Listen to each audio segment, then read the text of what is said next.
नमस्कार मंडळी, दिल्लीकर मराठी चॅनेलवर मी शीतल तुम्हा सर्वांचं खूप खूप स्वागत करते।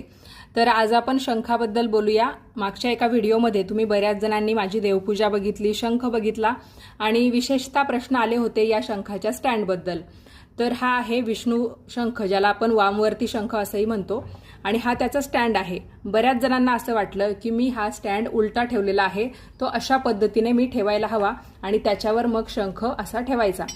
तर जेव्हा हा स्टँड विकत माझ्या मिस्टरांनी आणला तेव्हा मलाही असं वाटलं होतं की ते असं असेल, पण त्यांनी मला सांगितलं नाही, असं नाहीये, आपल्याला शंख याच्यावरती असा ठेवायचा आहे। मी म्हटलं असं का बरं, आपण तर इथे जागा दिलेली आहे आणि याच्यावर शंख चांगला बसू पण शकतो।